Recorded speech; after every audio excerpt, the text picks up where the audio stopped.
A warm welcome and good evening to all.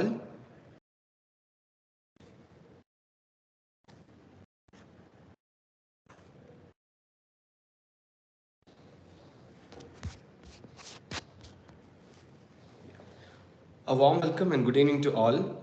Dual Service Bootcamp is back with the 10th session this Monday, and we'll be dealing with a much requested topic. We'll be having a session on management of snake bites. The session will cover first aid, diagnosis, management in a resource limited setting, and prevention of snake bites. This session will be taken by Dr. Tara Pinero, my batchmate from the batch of 2015 MBBS. She is currently a junior resident in the Department of Critical Care Medicine, St. John's. We have Dr. Prem Prageet P as our moderator, who is a DM Critical Care resident of the same department in St. John's. To guide us through, we also have two Joint alumni, Dr. Jobin James, Assistant Professor, Emergency Medicine at Believers Church Medical College Hospital, Kerala, and Dr. Jerry Jacob, Consultant, Emergency Medicine, MS Ramaya Memorial Hospital, Bangalore. They are familiar faces and have been the backbone of our EMED department when we were interns, who so kindly agreed to join in when free and share their insights from an emergency medicine perspective. Dr. Prem must be familiar from the session taken on approach to breathlessness. I welcome Dr. Tara, Dr. Prem, Dr. Jobin, and Dr. Jerry to our session. A few reminders before we start. Please be interactive during the discussions and don't worry about making mistakes. We've all been there. The more interactive the session is, the easier it is to remember and retain what you have learned. Please keep yourself muted throughout the meeting. If you have a query, please type into the chat box or join at Academic's WhatsApp group. A feedback form will be shared on both the above mentioned platforms. Please fill it before you leave the meeting. Over to you, Tara and Dr. Prem.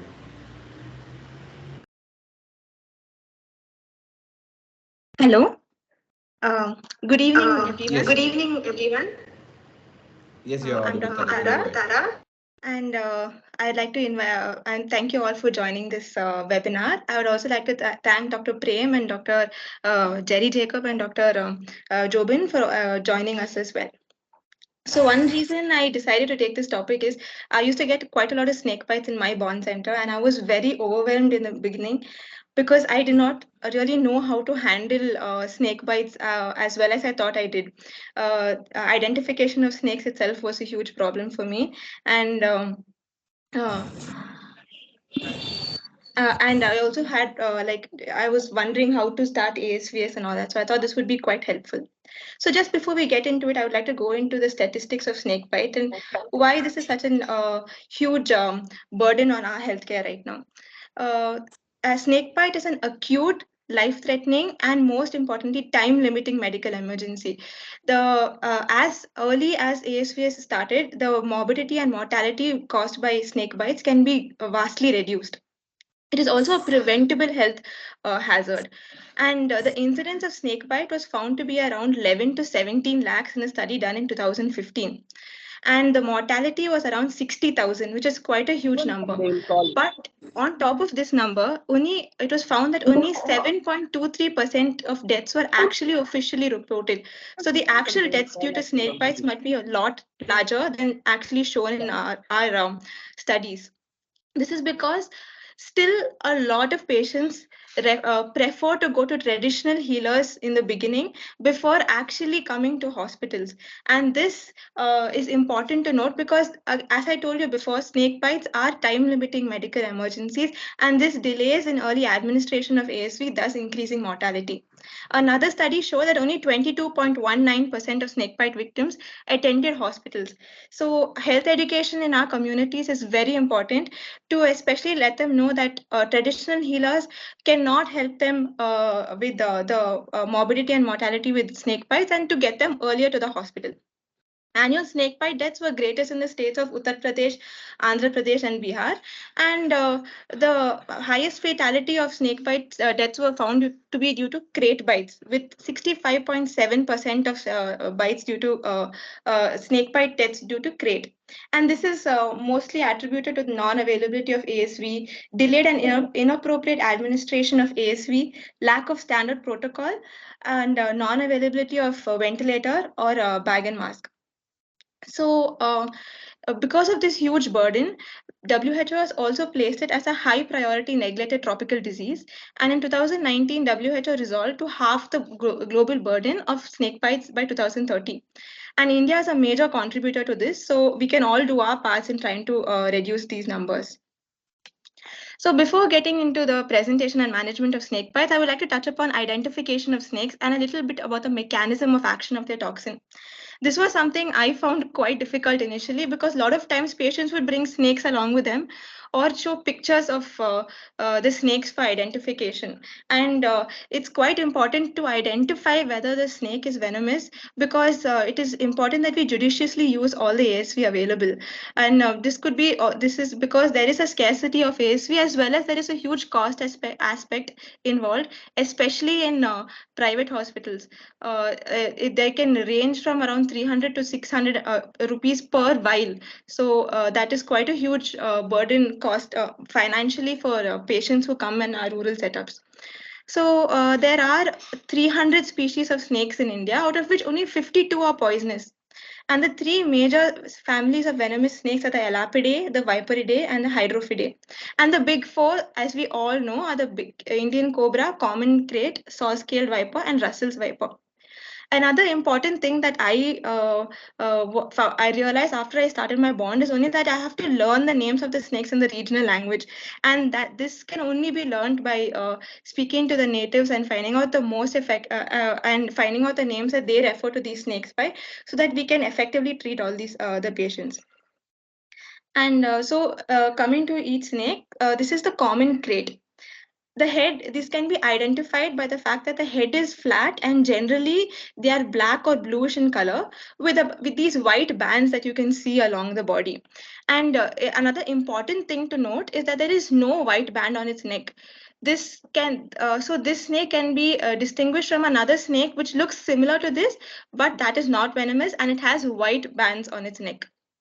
And most commonly, these snakes bite at night, and they also cause something that we call occult bites, where the patients do not come with a history that they had a snake bite.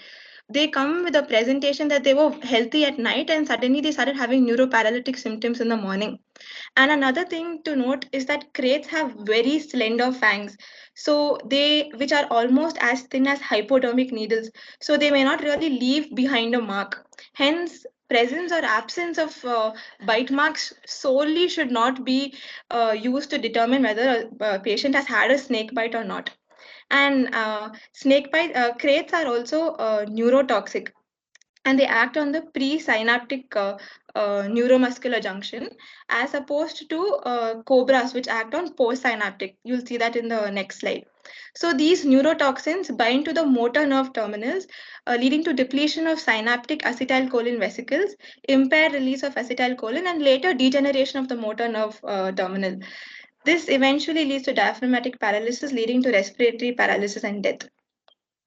So uh, this is the Indian cobra. This is another neurotoxic snake, and this can be identified by the classic hood and the spectacle mark. There are snakes without the spectacle mark as well, which are cobras, and they might have other marks on the hood, which may not actually have to be spectacle marks. And several species of cobra can spit their venom for up to 1 meter or more towards the eyes of their perceived victims. And as I told you before, these are post-synaptic. So they have something called the three-finger toxin because of its molecular shape. And this toxin binds to post-synaptic nicotinic acetylcholine receptors to produce block depolarization. And the most concerning outcomes of this is that it causes bulbar or respiratory muscle paralysis. And drugs like neostigmine, which is an acetylcholine esterase inhibitor, can be quite beneficial in these cases. And they are also known to cause early morning bite, and they cause local necrosis. And the fatal dose of venom is 120 mg. This is the Russell's viper. This is known as a farmer killer because farmers get bitten while working in fields without adequate protection on their feet. So they classically come that they were working in fields in tall grassy areas and then they have been bitten by a snake.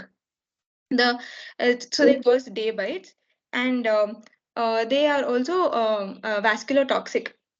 So they cause defibrillation, consumption, coagulopathy, and eventually lead to DIC. The toxin is also directly toxic to the vascular endothelium. And this snake can be easily identified by the flattened triangular head, which is distinct from the neck. Dorsally, they have a yellow, tan, or brown color, but just solely based on the color of the snake, we should never say that we should not use the color of the snake to identify. We can, however, use those spots which are present dorsally, which are elliptical or diamond shape, and they are mostly symmetrical, as opposed to pythons, which are have more rectangular and half hazard markings. And the python, as we all know, is non-venomous. The saw-scaled viper. This is another vascular toxic snake and known for their day bites. And the vertical pupils and triangular head can be used to identify it. It also has a brick red hue along its body with a zigzag pattern. This is also known for day bites, and the fatal dose of venom is around 80 mg. So, presentation of patients who come in with a snake bite. So, the signs and symptoms depend on the snake which has bitten them and also the circumstance of the bite. The presentation might vary. So, age and snake of and size of the patient can be is a marker for how much toxin is injected into the body, because lesser the bigger the patient, less is the toxin per kg body weight. So children receive larger envenomation related to body size. And if the patient already has a few comorbidities, that predisposes them to more harmful effect of the snake venom, and hence also elderly people succumb more easily to snake bites. And also the number of deaths and depth of bite, whether through the clothes or not, all affect amount of toxins injected, and location of bites as well. Patients bitten on the trunk, face, or directly into the bloodstream have a worse prognosis. And as I've told you before, crates have a very small, slender fang, so they do not leave any bite marks. Something that we have to also remember, keep in mind, is the concept of dry bites. So the patient might identify that the snake was a venomous snake, and you might also identify that it was a venomous snake, but around 10 to 80% of bites are actually dry bites, in which there's no injection of venom. So patients may not really have any symptoms and do not require ASVS in this situations. And non-venom related symptoms, uh, snake bites are very scary, and patients would come with palpitations, sweating, tachycardia, tachypnea, paresthesias, which are not really symptoms of venom, but more so because of their anxiety.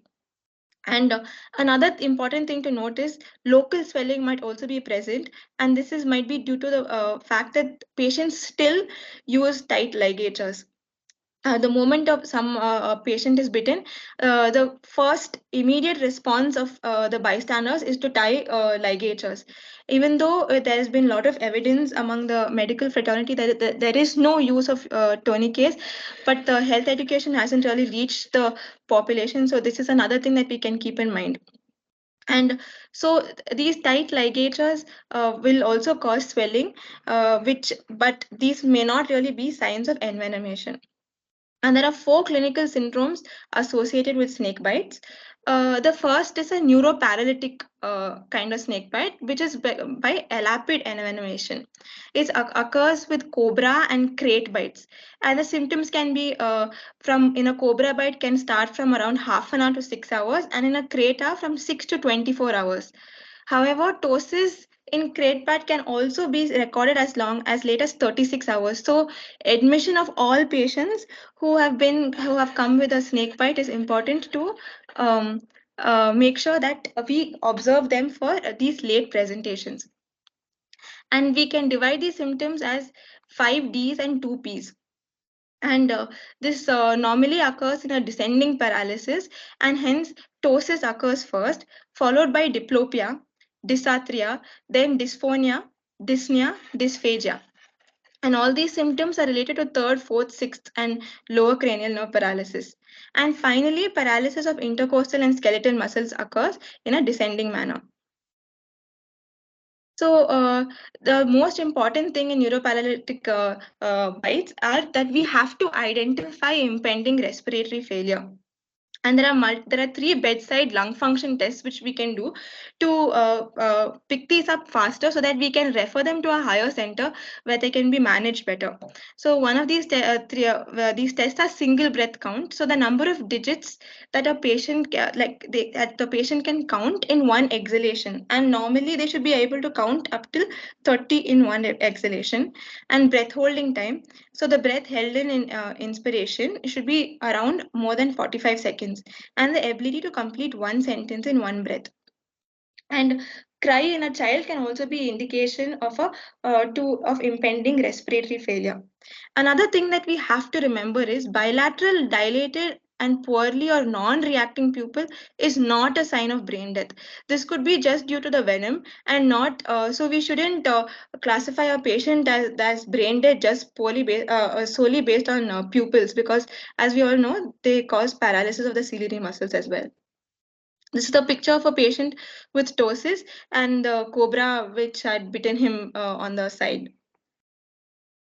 The next is vascular toxic. And these may be divided into local signs and systemic manifestations.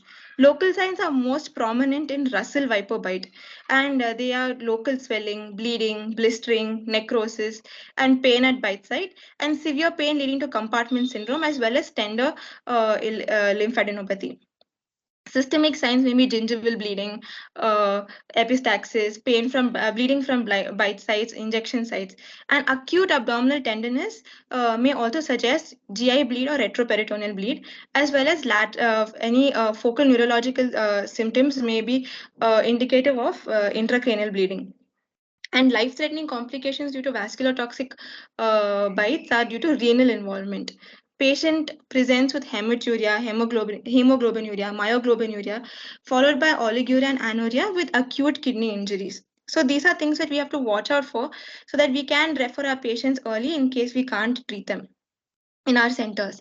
So this is the picture showing subconjunctival hemorrhage in the first picture, and ecchymosis following a viper bite. The third one is painful progressive swelling. This is normally seen in Russell's viper bite, saw scale viper bite, and cobra bite.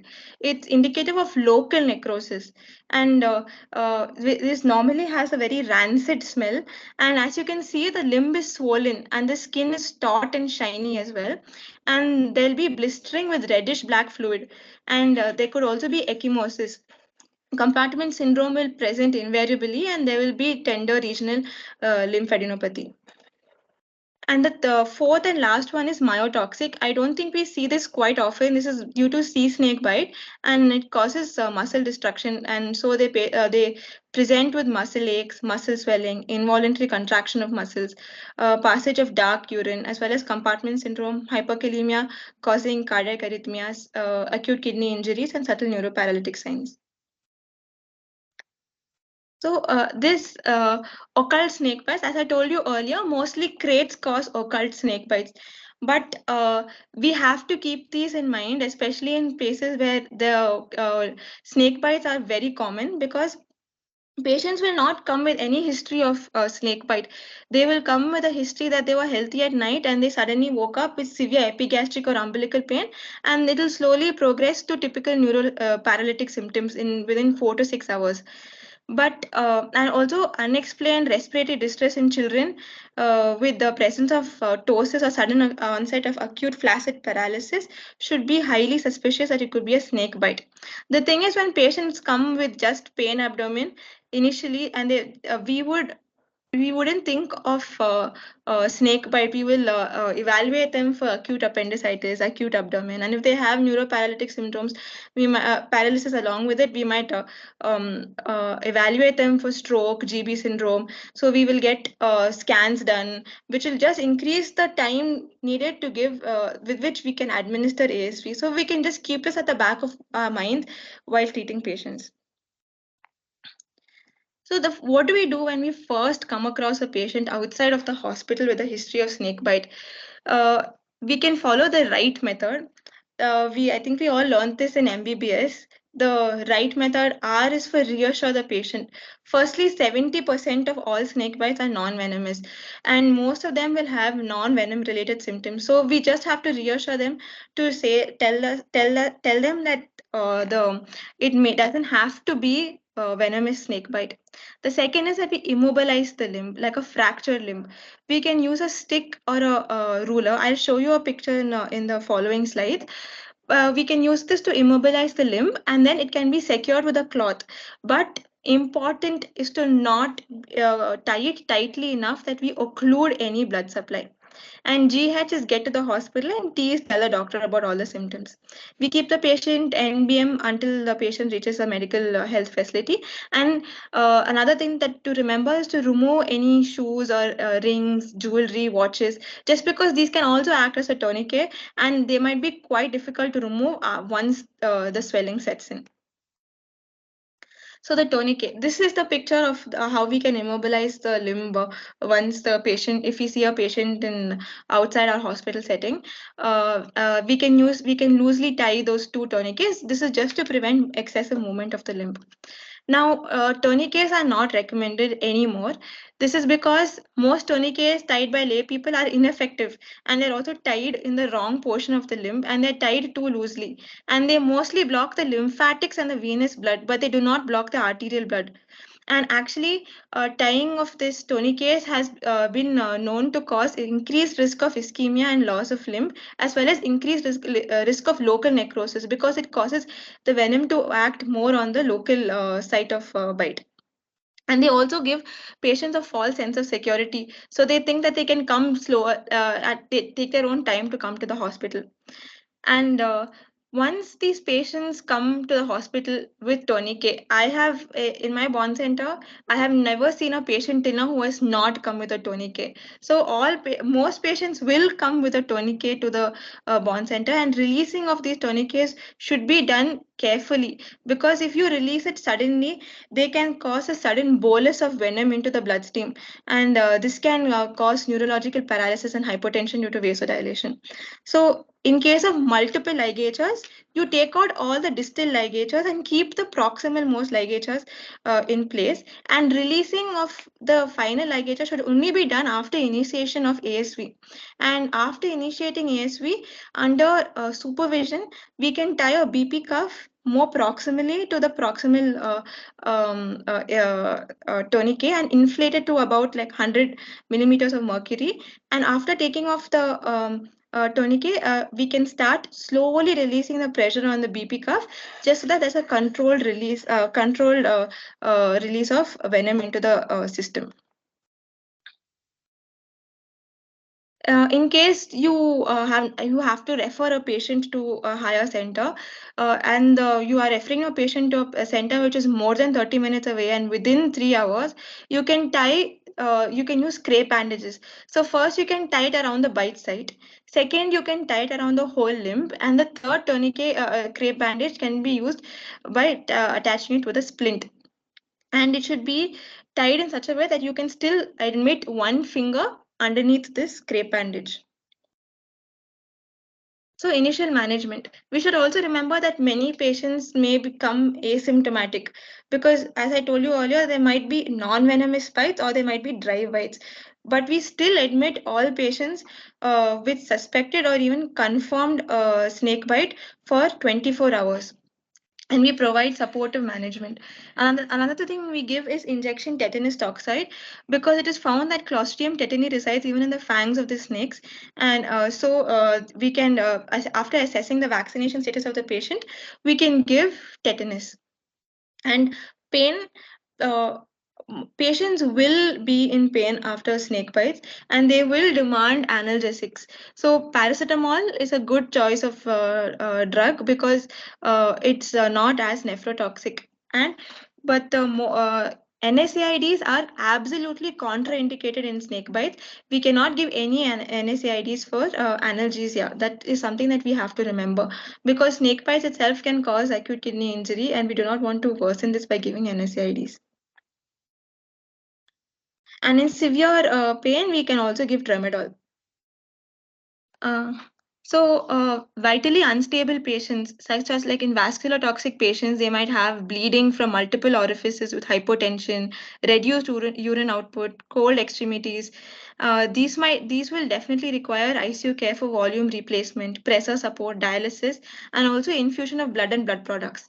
And in neuroparalytic patients presenting with respiratory paralysis, tachypnea, bradypnea, uh, we need urgent ventilator management with EDT, with the endotracheal intubation, ventilation bag, or ventilator assistance.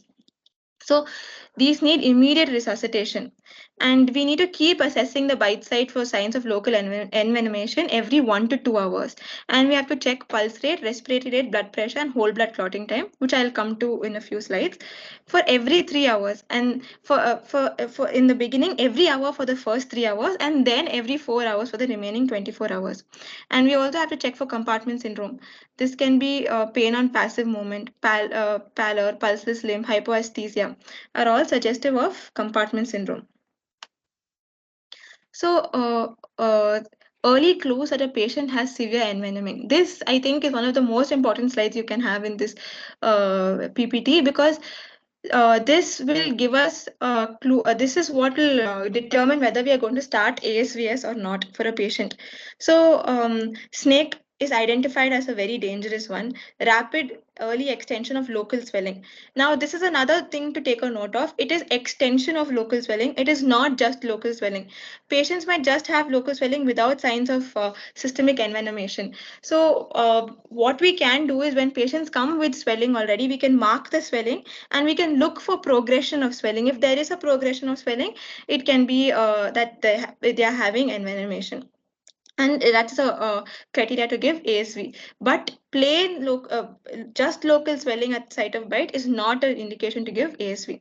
Then early tender enlargement of local lymph nodes, and early systemic symptoms like hypotension, shock, nausea, vomiting, diarrhea, ptosis, and also early spontaneous systemic bleeding and passage of dark brown black urine are all indications to start ASV as soon as possible.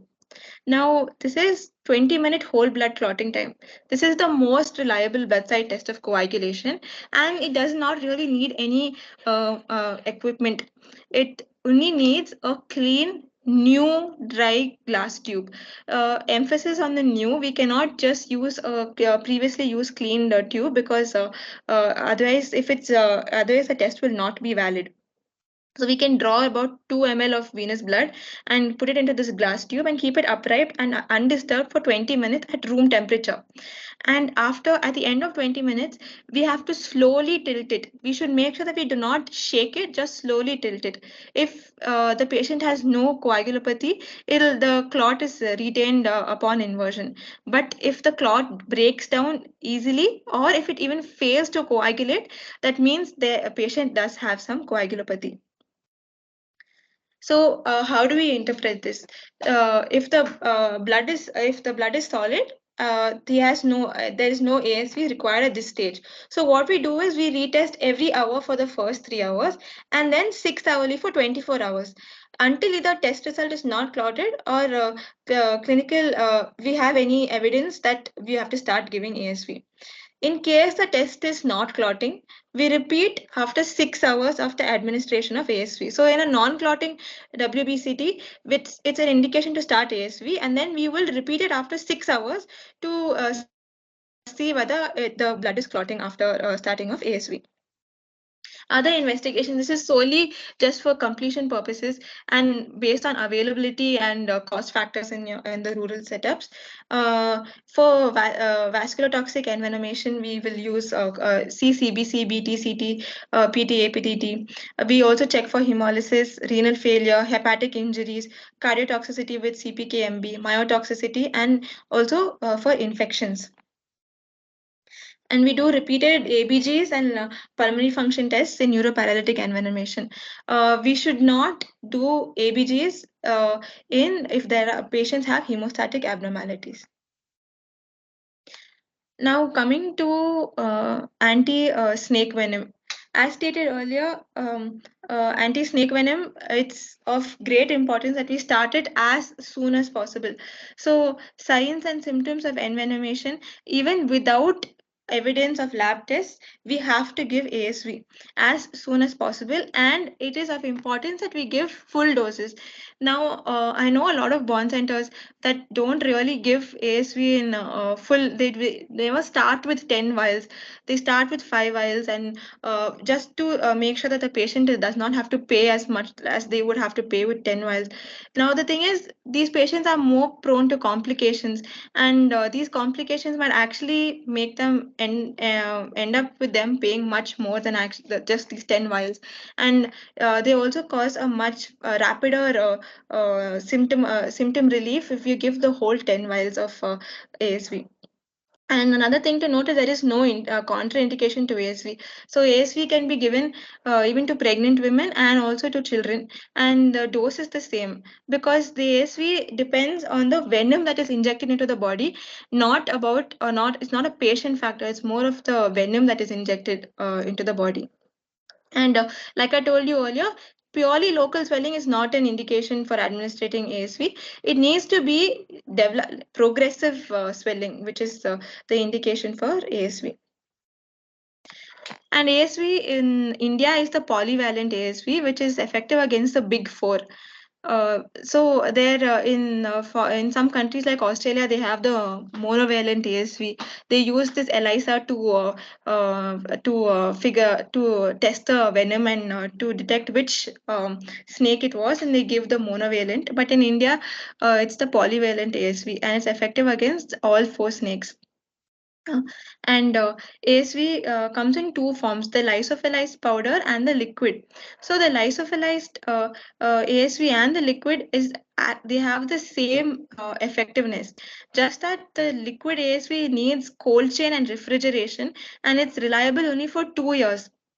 Uh, and while as the lyophilized ASV, it is has a shelf life of 5 years, and it just needs reconstitution. So, and it does not need cold chain. So in our remote areas where electricity is not really a guaranteed thing, having lyophilized ASV is better to have.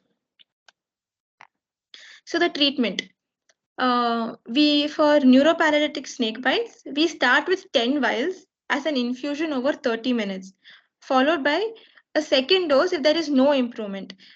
So in the second dose, we give 10 vials over 1 hour.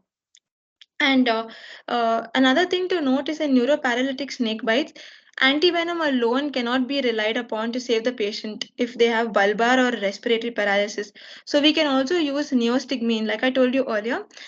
These are more effective in cobra bites. In presynaptic envenomation, like in crate, they may or may not be useful, but it's still worth trying. But it's definitely useful in in cobra bites. So neostigmine is an anticholinesterase inhibitor, so that prolongs the life of acetylcholine and can therefore reverse respiratory failure and neurotoxic symptoms. It is most effective for the cobra bites, and we start with giving atropine 0.6 mg followed by neostigmine 1.5 mg given IV stat, and then we repeat this dose. We repeat the dose of neostigmine 0.5 mg with atropine every 30 minutes for 5 doses. Then we start tapering the doses. We start giving it at 1 hour, 2 hours, 6 hours, and 12 hours. Then the positive response is measured by 50% or more recovery of the doses in 1 hour. So when to stop giving this atropine neostigmine dosage? If patient has complete recovery, if they start having side effects in the form of fasciculations or bradycardia, or if there's no improvement after 3 doses, we stop giving. And if there is improvement by atropine neostigmine, this clearly indicates that the snake which bit the patient was a cobra. If there is no improvement, it could also indicate that it was probably a crate. So in this situation, as I told you earlier, crate affects presynaptic fibers. So where calcium ions act, so we can try giving injection calcium gluconate 10 ml in children 1 to 2 ml per kg, slowly over 5 to 10 minutes every 6 hourly, and we can continue until till neuroparalysis recovers. In vascular toxicity, there are two infusion therapies that are there. One is the low dose infusion therapy, and the other is the high dose infusion intermittent bolus therapy. The thing in this is, in the low dose, they have said that for saw scaled vipers we can use 6 vials, but for this the clinician has to be very sure that the snake was a saw scaled viper. If in doubt, just the normal 10 vials can be given as an infusion over 30 minutes, followed by 2 vials every 6 hours as an infusion in 100 ml of NS till clotting time normalizes, or for 3 days, whichever comes earlier. And in the high dose intermittent bolus therapy, 10 vials of ASV over 30 minutes as an infusion, followed by 6 vials 6 hourly as bolus therapy till clotting time normalizes. So the thing in this is, they both are known to have be equally effective. Hence, it is preferred to give the low dose infusion therapy to combat any shortage in ASV. And monitoring, all patients should be watched carefully every 5 minutes for the first 30 minutes, then at 15 minutes for 2 hours for manifestation of a reaction. This manifestation of a reaction is one of the main reasons a lot of us are very hesitant to start on ASV. But it's we should not. Uh, this actually causes more harm than good. So I'll tell you how to treat ASV reactions as well. So the at the earlier signs of an adverse reaction, we temporarily stop the ASV, but we have to restart it once we are able to treat the ASV reaction, and we have to maintain a strict IO chart, and also keep noting the color of the urine. So a positive response to ASV. This the in general the patient feels better, but this can also be attributed to a placebo effect. Just as I told you earlier, there are not a lot of non-venom related symptoms that the patient comes with. Just the fact that they see that they're receiving medications could be one of the things that they start to feel better.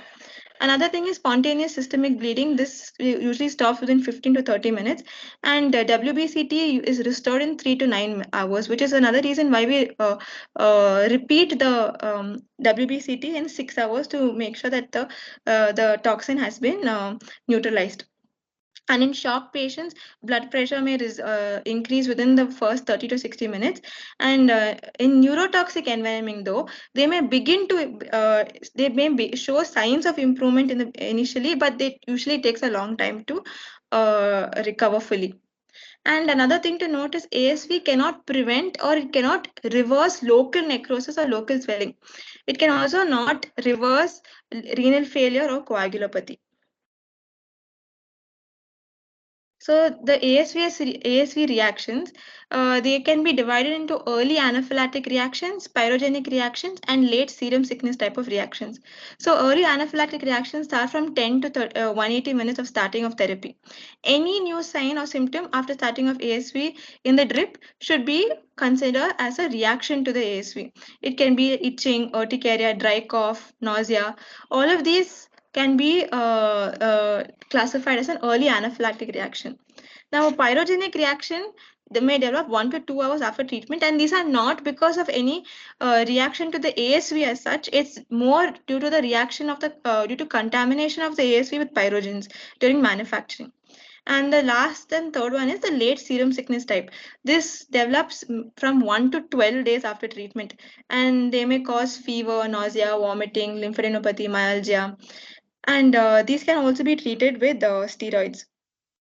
So a lot of some clinicians were of the opinion that they can give test dose of ASV to prevent reactions, but it was found that this is actually not useful because this early anaphylactic reaction and this late serum sickness type of reaction is mostly because of direct complement activation and not from IgE mediated hypersensitivity, which these tests are predictive of.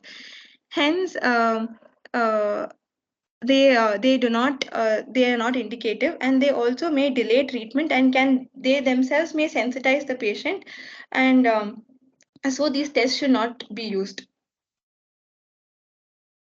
And treatment of ASV reaction should be started early. So identification is first key, which is why monitoring is very crucial. And the treatment of ASV reaction should be started immediately. And the first thing to do is stop the ASV. Second is we have to always keep adrenaline by the bedside of the patient while starting ASV for immediate administration in case there's any reaction. So we can give adrenaline 1 in 1000 solution, zero point 0.5 mg in IM in the deltoid or the thigh. And we can also give other things such as promethazine hydrochloride or chlorpheniramine. Now, after giving epinephrine, after 3 minutes, we should see that the pulse rate should increase a little, and to confirm that the drug was administered correctly. And at 5 to 7 minutes, the patient should show signs of improvement. If there are no signs of improvement, even at 5 to 7 minutes, we can repeat this dose of adrenaline. And in worst case scenarios, we might have to give this a third time. Most patients in 1 or 2 doses have will be symptomatically better. And once this patient has recovered, we can slowly restart the ASV. So we started at slowly for the first 10 to 15 minutes under strict observation, and then we start at the normal rip rate. And late serum sickness reactions can be treated with prednisolone in adults, 5 mg 6 daily for around 5 days, and then taper it, and pediatric dose of 0.7 mg per kg per day. Now, what are the criteria to refer a patient in vascular toxic? If there is no there is no ASV available, of course we will refer patients. Another thing is if WBCT is not clotted even after the first loading dose of 10 vials, then it is a indication to refer. There is no point in keeping the patient in the periphery and trying to trying to treat. Better to refer them to a higher center.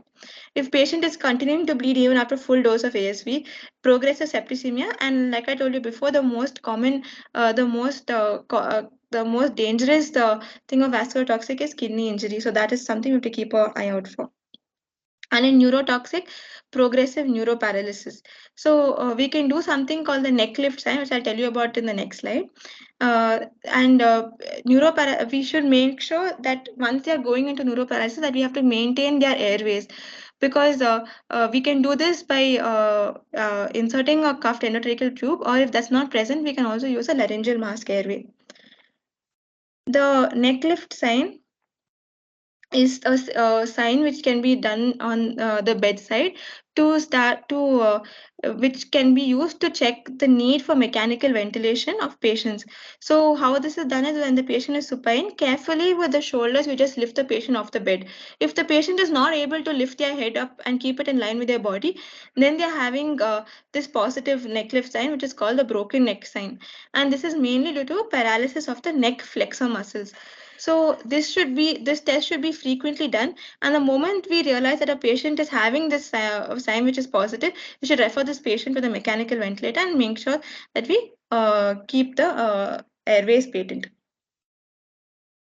Another thing, like I told you at the beginning, was that snake bites are preventable. So there are a lot of things that we can do. We can tell them to use, use boots when they're walking in the grass. We can make sure that when they're walking in the dark, that they always keep lights on, and they store food in a closed containers and keep firewood inside. Firewood is a very these stacks of firewood are very nice places for these snakes to hide. And while taking out these firewoods, common thing is that the snake bites the patient then. And another thing that they can do is use mosquito nets. While using these mosquito nets, they have to make sure that they tuck the nets underneath the bed to prevent the snakes from slithering in and cutting grass. The thing is, these things are all very easy for us to say, but practically it is difficult for the community to enforce, because they do not have access to these boots. A lot of them complain that it's not very easy for them to walk with boots, or also accessibility to mosquito nets. But we can try our level best in educating the community to prevent this snake bites from happening and reducing this burden. Thank you.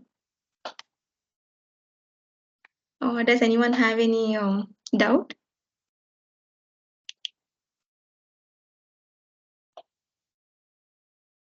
Mm, Dr. Prem, Dr. Jerry, and Dr. Jobin, would you like to add like to your experience or some tips on the management of snake bites?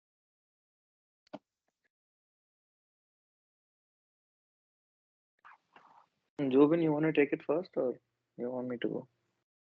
Actually, you can start off, Jerry. No issues. Okay. So hi, for all of you who don't know who we are Jobin and Jerry. He was my senior. He's 2008 batch, and I'm from 2009. Just to give you a brief hint of history and experience with snake bites, we've seen. I was posted in Wayanad for my bond for 2 years, so I used to have 3 or more snake bites per week, and so having treated all of that, and first of all, kudos to Tara. Was a really good presentation. I think you've covered most of it. But the only thing I would like to ask is, I probably start off with a question. So if you were in your bond center and someone came to you with a snake bite, they got the snake with you as per Tara's description, you've identified it as a venomous snake, and you have 2 vials of anti-snake venom, and you know that the patient requires ASV. What will you guys do? Anybody?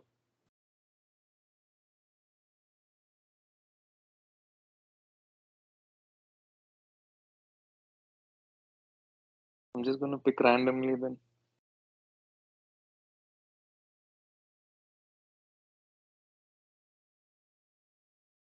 Anybody at all? Prem, Rose, Sahad. I think we have a shy crowd, Jerry. Okay. So the only thing I want to emphasize on is that uh, if it's okay, I'm just going to share my screen. Yes, please, sir.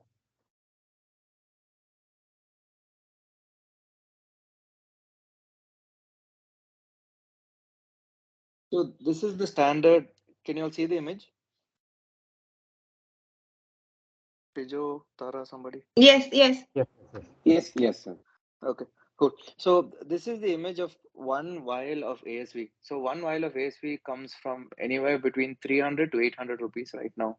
So we are supposed to give 10 vials, right? That's 8,000 rupees at the most. Yes. That's the financial burden that we're going to cause for patients. Now, if we were to look at this vial, each vial, neutralizes, or each ml of this vial, each vial contains 10 ml. So each ml neutralizes 0.6 mg of cobra, 0.45 mg of crate venom, and 0.6 mg of Russell Viper venom.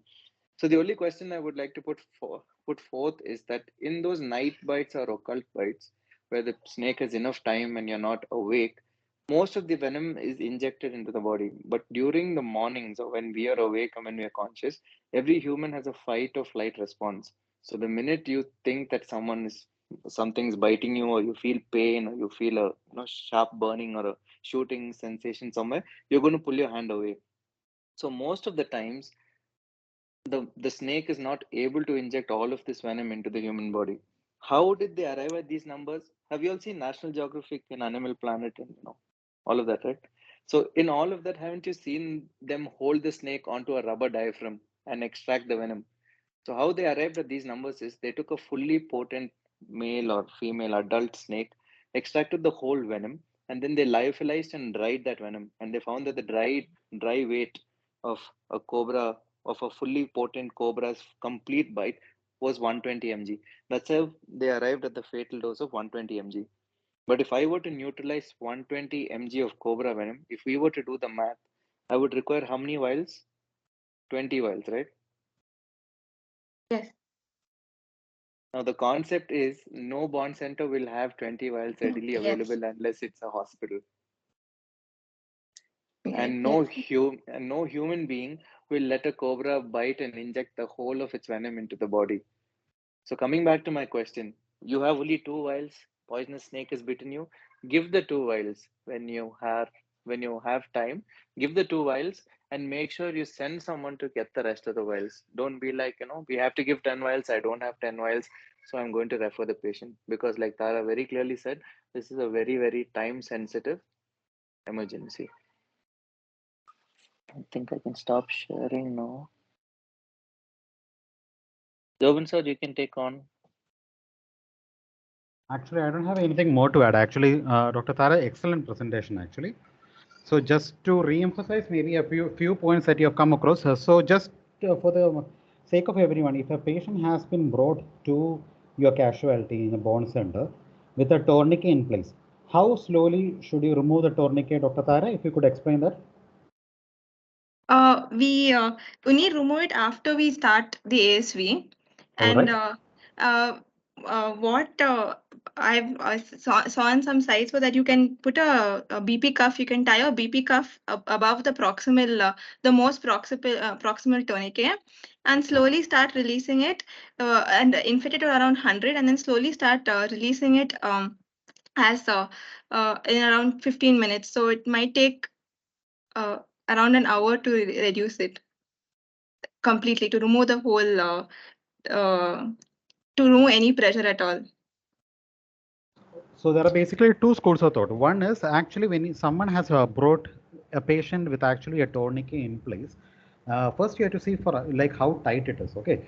Now any tourniquet per se, actually only a tourniquet will usually obstruct only the venous supply, and a snake supply is usually, a bite is usually superficial. So it hardly goes beyond your lymphatics or vein. It doesn't never usually go into the artery. So now when there is a tourniquet and when you're trying to release a tourniquet, ideally what you have to do is whichever limb it may be, let it be an upper limb or a lower limb. For imagine now in this scenario, a snake has bit, say for example, is forearm. So ideally a bit proximal to it, that means in the arm, you can tie a tourniquet, which is actually our BP cuff. And you tie it to a BP, a systolic, you will maintain the systolic, you will tighten the cuff to a pressure greater than the systolic blood pressure. And then you have to slowly release the pressure. Various sources give various values. Some books say 2 millimeters for every 6 seconds. That is the rate at which you will decrease your pressure of your BP cuff. Now, ideally, you do not have to start ASV when you are actually releasing it. You have to keep your ASV ready. That is what they have written. Because remember, many of the snake bites, a huge majority of them are dry bites and they are non-poisonous snakes. So keep the ASV ready, but do not administer them. You wait and watch. Okay, that is what they ideally teach when you are actually in a bone center, because you may be giving ASV for no purpose. So because it might be a dry bite or it might be a very non-poisonous snake. So the first thing to make sure is you, number one, if it is a tight tourniquet, that there is proximally you place a BP cuff and you tie it at a tie it at a pressure greater than the systolic, and you will remove the tourniquet and you will remove the tourniquet distal to proximal, not proximal to distal, but distal to tourniquet. If there are 3 levels of tourniquet placed, you will remove the most distal most tourniquet and then you will remove the proximal most, except for your BP cuff. And then you will slowly deflate your BP cuff in such a way, very slowly. That means around 2 millimeters for every 6 to 10 seconds. As this is going on, make sure your monitors are connected. The patient is connected to a bed with monitors, and that you at least have your, what is, I hope in some bone centers at least we have an ambu bag and an OPA. So OPA is basically oropharyngeal airway. So at least these things are there in the side, because if it is a venomous snake, the venom can actually spread and it can cause all your features of neurotoxicity and hematotoxicity depending on the type of snake. But many times it can be non-poisonous. In that state, you have time. So basically keep the ASV ready, but do not start the infusion straight away. That is one thing that they usually tell, and one thing to be kept in mind, especially in bone centers. And never remove the tourniquet directly. It's always removing it slowly. Is there any other points that I think you have covered almost the rest quite well actually. And imagine, so another question just to ask, if there is allergic reaction, will you stop giving ASV? No, only temporarily until we stabilize the patient and then we restart it as Okay, soon so as possible. exactly. So you will start for the Tara, treatment make of them answer. anaphylaxis or allergy. So that's it. I think we have a shy crowd here, Jerry. Sorry. They don't have any doubts. Tara's answering everything. They are all perfect. So the ideal thing is actually you can go. So if you have an allergic response, a very less common, but usually the most common among this is anaphylaxis to your drug reaction. So if you have it, treat for the anaphylaxis. Therefore, what is the second thing that has to be kept ready along with the ASV when you are giving adrenaline? So adrenaline should be always ready next to the patient when you are going to start your ASV. If you ever feel that the patient is going into anaphylaxis, give off the adrenaline IM immediately. And you have to, and just because he has an anaphylaxis, do not stop giving ASV, because ASV is the only definitive treatment. So you have to give that and maintain his airway. And another thing, being from a bone center, one thing I have to stress is if you are referring a patient to a specialist center, make sure there is at least a doctor going along with the patient, especially if the patient has any signs of neurotoxicity. That's because again, as much as we are well versed in the theory, we should also be a good referologist and we should know when to refer accordingly. So that is one thing to be kept in mind. That's it. Thank you, Dr. Jobin and Dr. Jerry. Dr. Prem, do you want to add in something from a critical care perspective?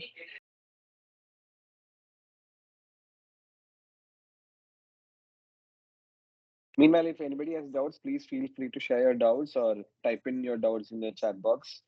We have all been there. Please don't be hesitant to ask your doubts. This is a closed circuit. This is a very small group. Please feel free to ask your doubts.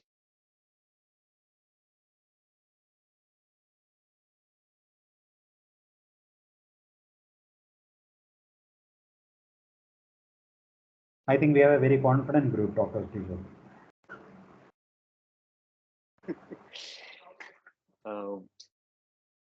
If there's nothing else left, if anybody has no doubts, I'll just go into conclusion.